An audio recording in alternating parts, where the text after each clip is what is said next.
ધરો એ સમજાવ્યા તો દુર્યોધન ને ન સમજાણ.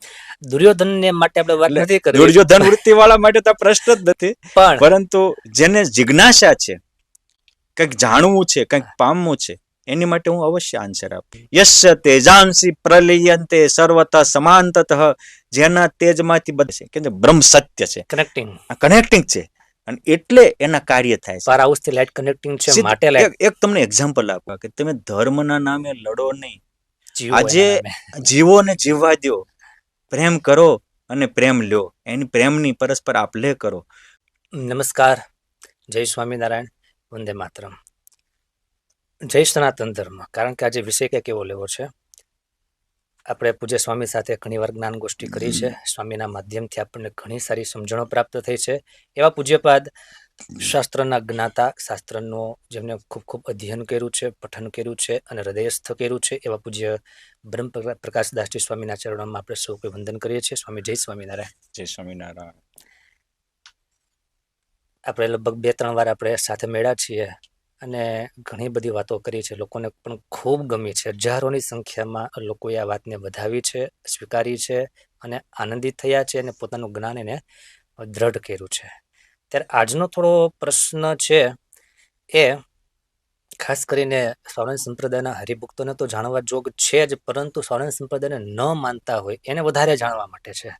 એવા મારે તમને પ્રશ્ન કરવા છે. એમાં પહેલો રાઉન્ડ આજે સ્વામી મારે લેવો છે ફાયર રાઉન્ડ. થેન્ક્સ. ફાયર રાઉન્ડમાં આપને વિધિન સેકન્ડ તમારે આન્સર આપવાનો છે. ઓકે. 4-5 સવાલો છે, બહુ સાદા સવાલ છે. શું સ્વામિનારાયણ ભગવાન છે? એક વાર નહીં, 100 વાર છે. સ્વ સંપ્રદાય વૈદિક છે? 100% ને 100 વાર. સ્વ સંપ્રદાયના સંતો પવિત્ર છે? 100%. જો અપવાદ કોક હોય પણ અપવાદ મુખ્ય ન થઈ શકે, ડાયવર્જન હાઈવે ન થાય. બરાબર. પરંતુ 100% સ્વામિનારાયણ સંપ્રદાયના સંતો જેટલા કર્મઠ ને પવિત્ર છે એની સામે આપણે. ઓકે. સ્વ સંપ્રદાયના ગ્રંથો છે એ ખરેખર સાચા છે? 100%. ઓકે. શું આમાં લખેલા બધા ચમત્કારો એ પણ સાચા છે? અનુભવનો વિષય છે. એ લખેલા છે સાચા છે? હા, બિલકુલ. એ જેની અનુભૂતિ થઈ છે એને લખ્યા છે એટલે સાચા છે. ઓકે. શું આમાં તમને કોઈ શંકા છે? મને તો કોઈ શંકા નથી, અને હું ચમત્કાર થી જ કોઈને સિદ્ધ પરમાત્મા કે મહાપુરુષ માનતો પણ નથી, પણ ચમત્કાર સહજ છે. તો તમે સ્વામિનારાયણ ભગવાનને ભગવાન માનો છો, સ્વામિનારાયણ સંપ્રદાય વૈદિક માનો છો, એમના ગ્રંથ સત્ય માનો છો, એમના સંતોને પવિત્ર માનો છો, એમના પ્રસંગો સાચા માનો છો, તો પછી સ્વામીજી ઘણા લોકોને એમાં શંકા છે, એના માટે તમે શું કહેશો? શંકા તો જે નથી માનવાના એ તો ક્યારેય નહીં માને, કારણ કે એવું કહેવાય છે કે 1.5 સુધીની ગોષ્ઠીને અંતે 5 ભગવાનને સમજાવેલા. કેટલા સ્વામી? એક નહીં, 5 ભગવાનના અવતારો. 5 ભગવાન. જો શ્રી કૃષ્ણ ભગવાનનો અવતાર કહેવાય, પરશુરામ ભગવાનનો અવતાર કહેવાય, નારદજી પણ ભગવાનનો અવતાર કહેવાય, વ્યાસજી પણ ભગવાનનો અવતાર કહેવાય, અને સનકાદિકો પણ ભગવાનનો અવતાર કહેવાય.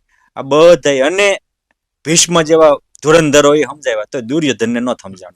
દુર્યોધન ને માટે આપણે વાત નથી કરી. દુર્યોધન વૃત્તિ વાળા માટે તો પ્રશ્ન જ નથી, પરંતુ જેને જિજ્ઞાસા છે, કંઈક જાણવું છે, કંઈક પામવું છે, એની માટે હું અવશ્ય આન્સર આપું. એમના માટે પહેલો પ્રશ્ન કે જન સહજમાં એક એવો પ્રશ્ન રહેતો હોય છે કે થોડા જિજ્ઞાસુ હોય છે, આપણા વિરોધી નથી હોતા કે આપણો દ્વેષ નથી હોતો, આપણે એવું એને જોતા પણ નથી આપણે, પણ એક માનવ સહજ એમને ક્યાંકથી સાંભળેલું હોય અને એના માઇન્ડમાં સેવ થયું હોય અને એમાંથી એક પ્રશ્ન ઉદ્ભવે છે કે શું 200 વર્ષ પહેલા થયેલા સ્વામિનારાયણ એને ભગવાન કેમ કહી શકાય? સ્વામી, એક વસ્તુ કેવી છે કે ભગવાન એ કાળથી પર છે, એ કોઈ કાળના ચોકઠામાં બંધાયેલા નથી. જે દિવસે કૃષ્ણ ભગવાન આવ્યા કે રામ ભગવાન આવ્યા કે 24 અવતારો આવ્યા, જે દી આવ્યા હશે તે દિવસે 100 વર્ષના જ હશે, કે 2 વર્ષના હશે, 2 દિવસના પણ હશે. આપણે કહેવાય છે ને કે 6ઠા દિવસે પૂતના મારી, તો એક દિવસ શ્રી કૃષ્ણ ભગવાન 6ઠા દિવસના હશે જ ને. 24 વર્ષે ભગવાન રામ વનમાં ગયા તો એ 24 વર્ષના થયા જ હશે ને. એટલે કાળ સાથે ભગવાનને કોઈ નિસ્બત નથી. પોઈન્ટ ત્યાં છે કે ભાઈ ભગવાનને, સ્વામિનારાયણ ભગવાનને કઈ 10 અવતાર કે 24 અવતારમાં લખ્યા નથી, તો તમે એને ભગવાન કેમ કહો છો? આવો પ્રશ્ન વિશેષ આવતો હોય, મને પણ ઘણા લોકો પૂછતા હોય છે. એક વસ્તુ તો કોમન બાબત છે, ગ્રંથોમાં લખ્યા હોય એટલે એ ભગવાન નથી, ભગવાન હોય એટલે એના ગ્રંથો લખાય છે. વાહ, પહેલો બહુ મોટી પ્રશ્ન વાત આ છે. છે. તમે જુઓ, આજથી કૃષ્ણ ભગવાનના કાળમાં ભગવાન વ્યાસજી થયા અને એ સમયમાં પુરાણોની રચના થઈ. અમુક ચિંતકોનું તો એવું માનવું છે કે ત્યાર પછી પણ પુરાણો રચાય છે. એ પાછું સતર્ક છે. જેને વાંચ્યું નથી એને તો કાંઈ ખબર જ નથી. કેમ જે પરંપરાઓ 2000 સુધીના રાજાઓની લખી છે, તો એટલી બધી પરંપરાઓ તો ન આવે ને. આનો દીકરો આનો દીકરો આનો ભાગવતને ભગવાન કૃષ્ણને 5100 થી વધારે વર્ષ થયા છે. હા, પણ મૂળ તો 5000 વર્ષ છે. મારે કેવું છે કે જે બીજા બધા અવતારો છે એ તો પહેલા થઈ ગયા છે, એનું કોઈ ગ્રંથમાં નામ જ નથી. તો તમે આજે માનો છો ને? સ્વીકારીએ છીએ. એટલે મારો જે મેઇન પોઈન્ટ છે, ગ્રંથમાં 5000 વર્ષ પહેલા લખાણું છે અને અવતાર થઈને લાખો વર્ષ થયા. એને લાખો વર્ષ થયા. કોઈ સતયુગમાં થયા, કોઈ ત્રેતામાં થયા. ત્યાં સુધી આપણે અનઓફિશિયલી માનશું. એટલે અને એક સીધું છે કે ગુણાતીતાનંદ સ્વામી સીધો જવાબ આપ્યો છે. સ્વામી કે જેના લગ્ન થતા હોય એના ગાણા ગવાય, જન્મો નો હોય એના લગ્નના ગાણા ક્યાંથી હોય? એમ ભગવાનના અવતારો થયા પછી એના ગ્રંથો લખાણા છે. કોઈને પહેલા કોઈ ગ્રંથ નથી લખાણો. તમે કહેશો કે વાલ્મીકી રામાયણ એ પણ ભગવાન રામના સમકાલીન લખાયેલી છે, પહેલા કોઈ નથી લખાણી. અને એ લખાણી સીતા માતા ત્યાં આવ્યા ને વાલ્મીકી લખતા જતા ને લવકુશને શીખવાડતા જતા. બહુ પ્રસિદ્ધ બાબત છે. પરંતુ એટલે ગ્રંથોની તંતીમાં બંધાવવાની જરૂર નથી. અને ભગવાનના 24 અવતાર થાય કે 10 અવતાર થાય એવું પણ નથી.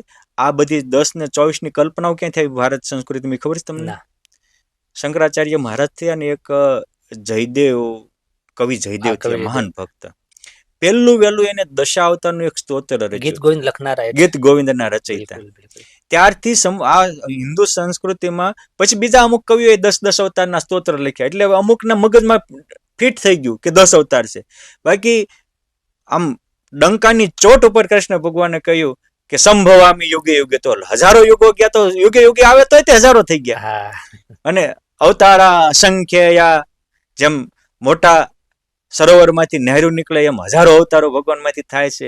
યસ્ય તેજાંસી પ્રલયંતે સર્વત સમાનતઃ, જેના તેજમાંથી બધા પ્રગટ થાય છે અને પાછા વિલીન થાય છે. અંતિમ તત્વ છે અને એમાંથી જેમ સૂર્યોમાંથી હજારો કિરણો નીકળે એમ અવતારો થાય છે અને પાછા સમાય છે.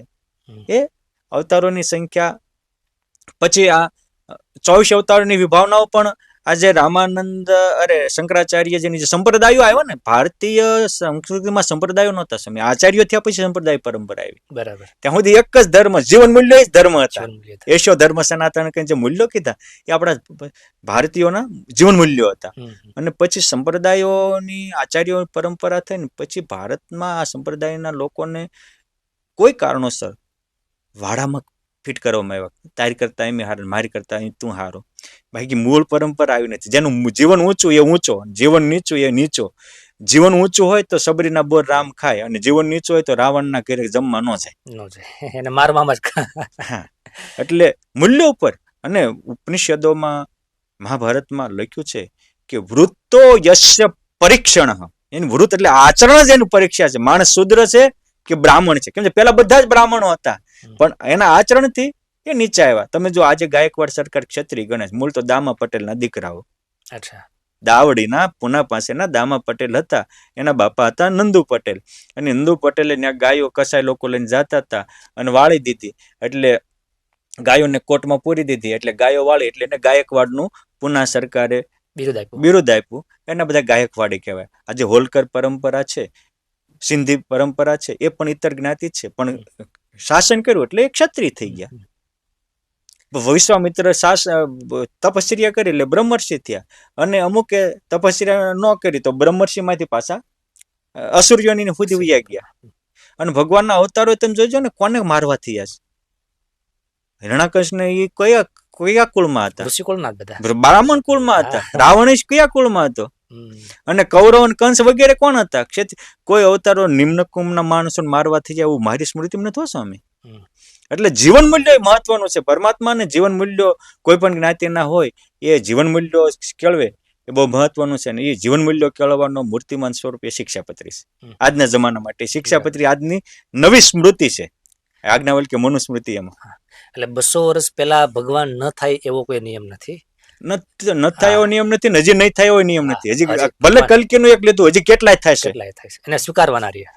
સ્વીકારવાના જ રહ્યા ને, સ્વીકાર્યા જ છે ને, આપણે પૂર્વેના બરાબર. સ્વીકાર્યા જ છે ને. તો જે લોકોને કઈક દ્વેષ બુદ્ધિ છે અથવા તો કઈ પણ મનમાં આટી છે, તો એ લોકો એમ કહેતા હોય છે કે સ્વામિનારાયણ સંપ્રદાયના ગ્રંથો ચિતરી નાખ્યા છે. તો શું આ ખરેખર ચિતરી નાખ્યા છે? બિચારા, અને હું બિચારા કહું, એ ભલે મોટા કથાકારો પણ બિચારા કહેવાય એને. કે આપણી ભારતીય પરંપરા એ છે કે એક જ વ્યાસ ભગવાને સૌથી પહેલા જો મોટું કાર્ય કર્યું હોય તો સમાજની એકતા અને શ્રદ્ધાની ઠેસ ન પહોંચે. એટલે એક જ ભગવાને શિવ પુરાણે રચ્યું, દેવી ભાગવતે રચ્યું, ભાગવતે રચ્યું, વિષ્ણુ પુરાણે રચ્યું, બધા પુરાણો રચ્યા, ગણપતિ પુરાણે રચ્યું.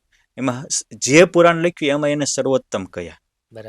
બરાબર. અને માનો શિવ પુરાણ હોય તેમ જ કે સર્વ જગતનું કારણ શિવજી છે અને બધા જ બ્રહ્માદિક શિવ વિષ્ણુ વગેરે એની સ્તુતિ પ્રાર્થના કરે છે. દેવી ભાગવતમાં બ્રહ્મા વિષ્ણુ મહેશ એની સ્તુતિ કરતા હોય, માતાની સ્તુતિ કરતા હોય, બધું જ. અરે કૃષ્ણ ભગવાન જન્મ્યા ત્યારે તે બ્રહ્મા વિષ્ણુ મહેશ આવીને એની સ્તુતિ કરે છે. રામાયણમાં પણ એ દેવો આવીને સ્તુતિ કરે છે, એવું રામાયણમાં પણ લખાયેલું છે.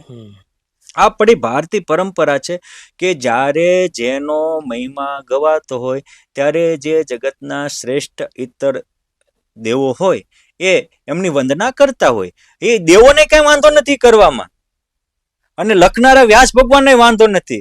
વાંધો તો આપણે ખોટા રાગ દ્વેષમાંથી પેદા કરેલી વસ્તુ છે. એટલે જો એવું કહેતા હોય કે સ્વામિનારાયણ સંપ્રદાયના ગ્રંથો ચિત્ર, તો બધા ગ્રંથો ચિત્રેલા જ છે. કેમ છે? એ તો પરંપરા છે. એ દ્રષ્ટિથી બધું ચિતરાયેલું છે. એ દ્રષ્ટિથી તમે કહો છો કે અમને ગૌણ કર્યા, તો એ બધામાં એમ જ છે. શિવ પુરાણમાં વિષ્ણુ ગૌણ હોય, વિષ્ણુ પુરાણમાં શિવ ગૌણ હોય. એટલે કોના પુરાણમાં શું છે એ જોવાની જરૂર નથી. દીકરાઓ, તમને શું કરવાનું કીધું છે એ જોવાની જરૂર છે. આપણે શું કરવાનું? શિવ ભગવાનને આપણને શું સંદેશો આપે? આપણા જે ઋષિ મુનિઓ હતા, હું કહેતો ને કે કૃષિ પ્રધાન સાથે ઋષિ પ્રધાન દેશો, ત્યારે આ હતા કે ભાઈ તમે શિવને માનો છો, તમને શિવમાં છે તો તમે આ કરો. કોકનામાં ચંચુપાત ન કરો. આ બીજાના જીવનમાં ચંચુપાત કરવો ને એ સ્વામી આસુરી વૃત્તિ છે. આ સત્યાર્થ પ્રકાશ નામનું જે પુસ્તક છે એમાં તો કૃષ્ણ ને રામ અને ભાગવત વગેરેનું ઘણું બધું પેલું કરેલું છે. ગાંધીજીએ બહુ સ્ટેટમેન્ટ સારું આપ્યું છે. સત્યાર્થ વાંચ્યા પછી એ કે ભારતમાં એક ઋષિ કક્ષાનો માણસ ગણી શકાય અને એ પોતાની જાતને હું સાચું કહું છું એવું માને છે, પરંતુ એનો સત્યાર્થ વાંચતા મને એવું લાગે છે કે સનાતન ધર્મનું પોતાની શ્રેષ્ઠતામાં સૌથી વધારે અપમાન કરનારા હોય તો આ છે. ગાંધીજી આવું સ્ટેટમેન્ટ આપ્યું છે. એનું સત્યાર્થ પ્રકાશ વાંચીને જ કે એને કાંઈ નું હારું દેખાણું, નો ભાગવત હારું દેખાણું, નો રામ હારા દેખાણા, નો દ્વારકા હારી દેખાણી, ન અયોધ્યા હારું દેખાણું, ન કોઈ અવતારો. અને એમાં સત્યાર્થ પ્રકાશમાં સ્વામિનારાયણ ભગવાન માટે એક પાનું લખ્યું છે, પરંતુ એને કોઈનું હારું નથી કીધું. તો સ્વામિનારાયણ ભગવાન ક્યાંથી હારું બિચારો બને? એનો અર્થ એવો થયો ને કે જે રીતે સત્યાર્થ એને સાચું બોલવાની દ્રષ્ટિ જ નથી. સત્યાર્થ પ્રકાશ છે ને એ ખરેખર એના ખુદના વિચારનો અને બુદ્ધિનું પ્રદર્શન લાગે આપણને. અને વિસંગતતા ઘણી બધી છે. પાછું અહીંયા કઈક કીધેલું છે, પછી કઈક કીધેલું છે. એમાં વિસંગતતા, કોન્ટ્રોવર્સી એમાં પણ છે. સ્વામિનારાયણ સંપ્રદાયની સ્વામી એક વિશેષતા એ છે કે ભગવાન સ્વામિનારાયણને પોતાના સંતોને કહીને પ્રેરણા કરીને ગ્રંથો લખાવ્યા, તેમ છતાં બધા જ ગ્રંથો, આખા હિન્દુ સંસ્કૃતિના ગ્રંથોનો અભ્યાસ કરવાનો એને ભગવાને સ્કોપ આપ્યો. આજે ઘણા સંપ્રદાયો છે એમાં પોતાના સંપ્રદાયના ગ્રંથો સિવાય બીજાને જોવાનો ચાન્સ જ નથી.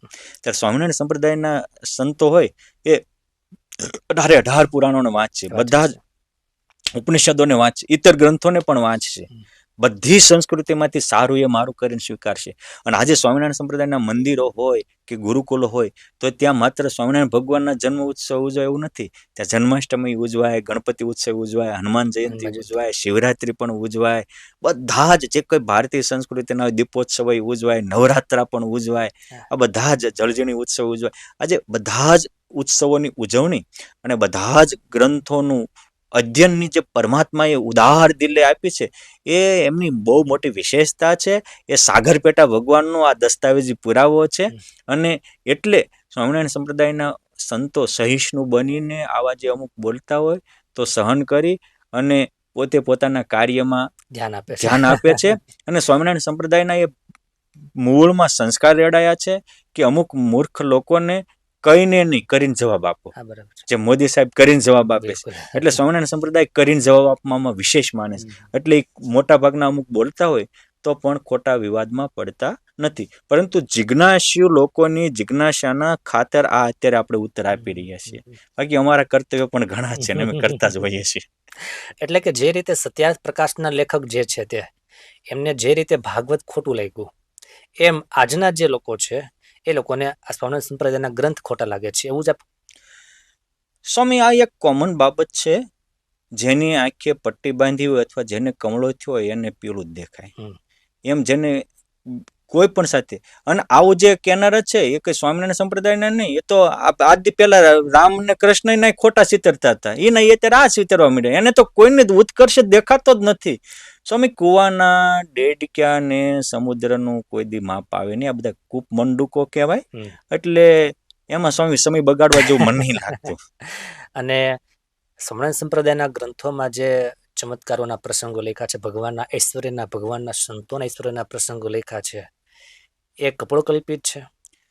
જો પુરાણો કપોળકલ્પિત હોય, તમામ ગ્રંથો કપોળકલ્પિત હોય, તો આ પણ હોય. અચ્છા, સાચા હોય તો આ પણ સાચા હોય. કેમ જે આવા પ્રસંગો તો જેમ કૃષ્ણ ભગવાને ગોર્ધન તોડ્યો, કાલી નાગને નાથ્યો,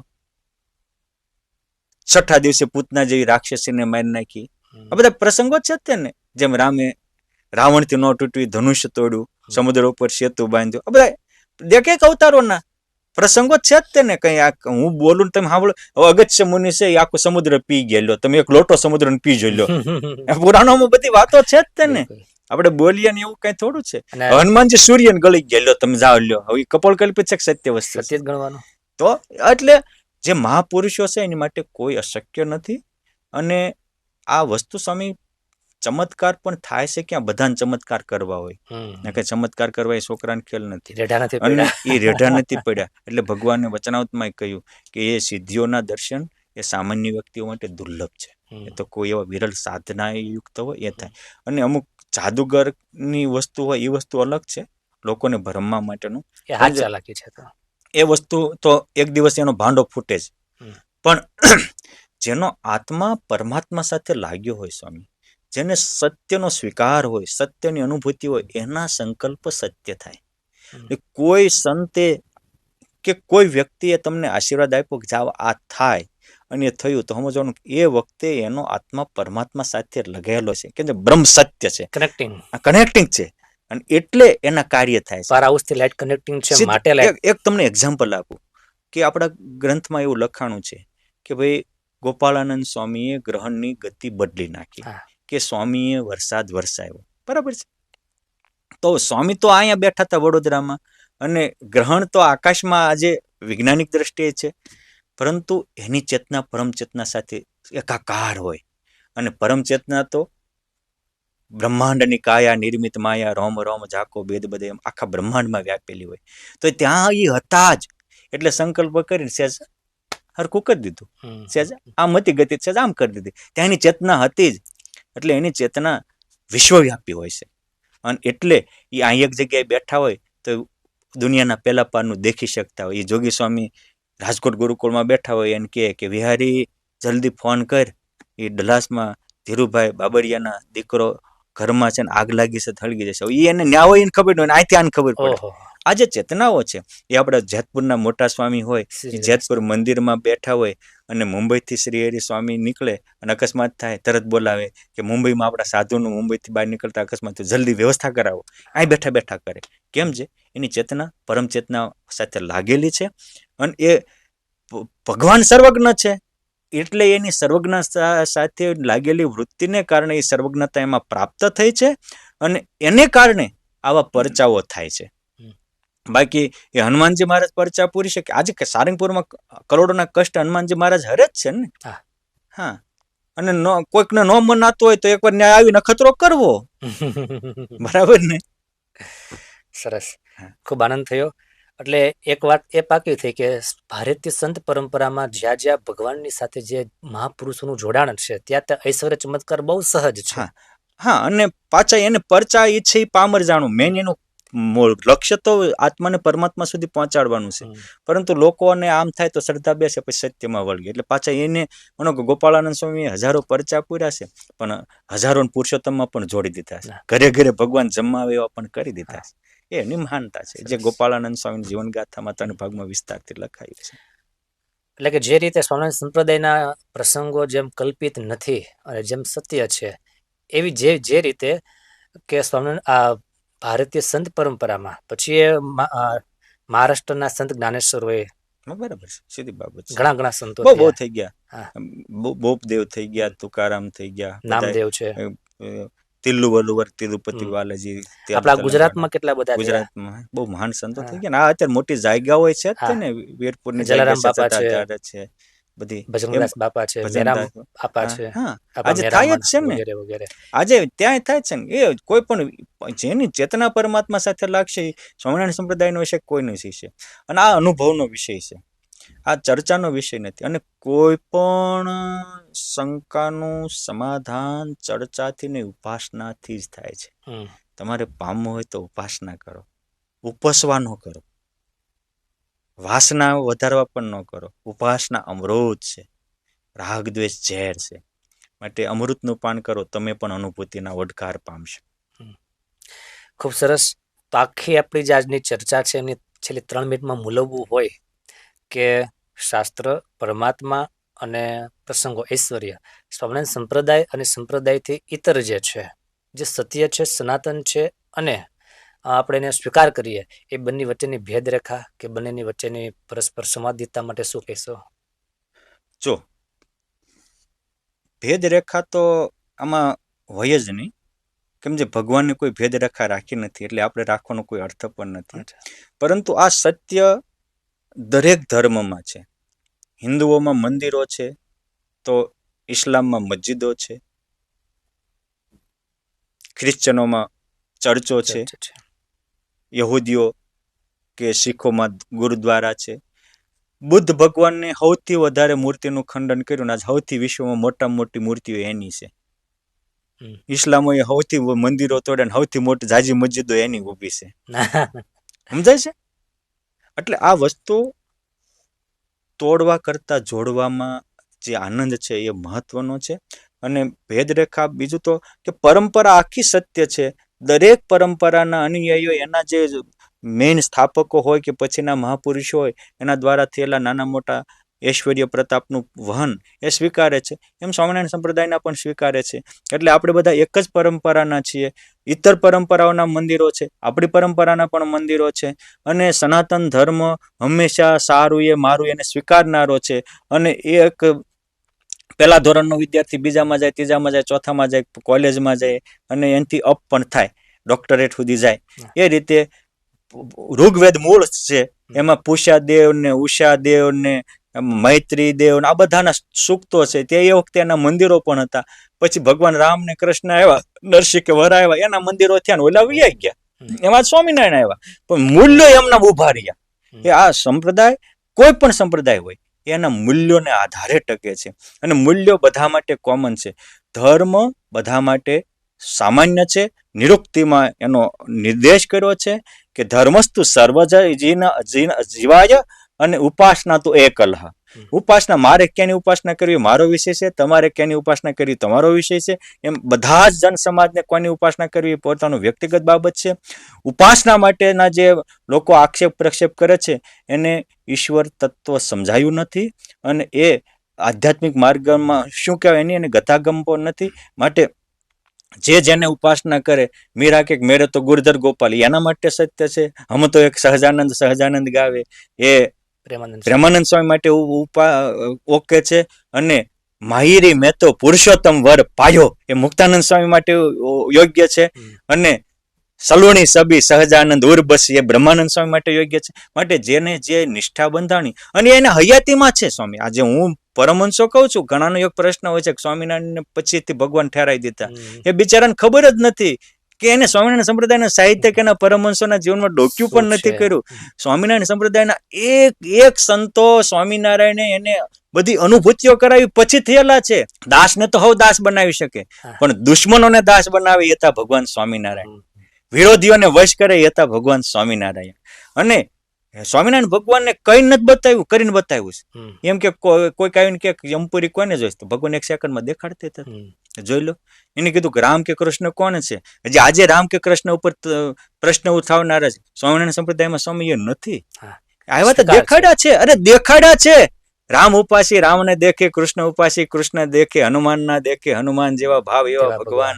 આ બધા જ ભગવાનોની અનુભૂતિઓ કરાવી છે અને એ અનુભૂતિઓ પછી બધા લોકોએ સ્વીકાર્યા છે. એટલે ભગવાન સ્વામિનારાયણની હયાતીમાં એને 20 લાખ લોકો ભગવાન સ્વામિનારાયણ માનતા હતા. અને એ વખતે 4000 ત્યાગી સમાજ, 3000 જેટલા પરમહંસો ને બીજો 4000 ઉપરાંત ત્યાગી સમાજ એને ભગવાન સ્વીકારતો હતો. આજે કરોડોની સંખ્યામાં સ્વીકારે છે અને હજી વધતા જ જવાના છે. બરાબર. કેમ જે એના જીવન મૂલ્યો છે. એક મહત્વનો પ્રશ્ન કે સ્વામિનારાયણ સંપ્રદાયના મંદિરોમાં અલગ અલગ અવતારો, લક્ષ્મીનારાયણ હોય, રાધાકૃષ્ણ દેવ હોય, શિવજી, પાર્વતી, હનુમાનજી, ગણપતિ વગેરે બધાની ત્યાં સ્થાપના છે. તો ઉપાસના સ્વામિનારાયણ ભગવાનની જ કેમ? દરેક કાર્યકર્તાના હેતુ હોય ને એ બહુ મહત્વના હોય છે. કારણ કે મેં તમને કહ્યું ને કે ભગવાન વ્યાસજીએ ગણપતિ પુરાણ લખ્યું, વિષ્ણુ પુરાણ લખ્યું, શિવ પુરાણ લખ્યું, બ્રહ્મ પુરાણ લખ્યું, બ્રહ્મવિવર્તન લખ્યું, દેવી ભાગવત લખ્યું. શું કામ લખ્યું? કે ભાઈ તમને જ્યાં શ્રદ્ધા છે તમારા માટે સારી છે, પરંતુ બીજાના તમે ખંડન ન કરતા, એકના જ રચેલા બધા છે એટલા માટે. એટલે આ હતા હિન્દુ સમાજની એકતા માટે આ કર્યું હતું. પરંતુ કાળે કરીને બધા જ અંદરો અંદર ઝઘડવા માંડ્યા. એક સાગર પેટા ભગવાન સ્વામિનારાયણ આવ્યા કે તમે ધર્મના નામે લડો નહીં. આજે જીવો ને જીવવા દો, પ્રેમ કરો અને પ્રેમ લ્યો, એની પ્રેમની પરસ્પર આપ લે કરો. મેન મુદ્દો તો આ છે કે આ શા માટે? તો એ આજે તમે જુઓ, કોઈ શિવ ભક્ત કૃષ્ણ મંદિર નથી બાંધતા ને કૃષ્ણ ભક્ત રામ મંદિર નથી બાંધતા. અરે ઘણા તો રામ નામ લેતા લજાતા હોય છે. ત્યારે સ્વામિનારાયણ ભગવાનમાં સ્વામિનારાયણ ભગવાને 1882 આરતી પછી પહેલી ધૂન શીખવાડી, રામકૃષ્ણ ગોવિંદ જય જય. આજે ગવાય છે. આજે મંદિરે મંદિરે. હું ક્યારેક એનો આખો ઇતિહાસ લખીશ, કહીશ. એ સમજવા જેવો આખો ઇતિહાસ ભગવાન સ્વામિનારાયણ પ્રગટાવેલો. શું કામ? સર્વ ધર્મ સમન્વયની ભાવનાથી. અને ભગવાન સ્વામિનારાયણના સત્સંગીઓએ પરસેવો પાડીને એ મંદિરમાં કમાણી નાખી છે. સાધુઓએ રાજદી એકઠા કરી સામડા કાળા થઈ જાય એટલી મહેનત કરીને મંદિરો નિર્માણ કર્યા છે. અને પછી બધા દેવોની સ્થાપના કરી છે. એ જ સ્વામિનારાયણ સંપ્રદાયની વિશાળ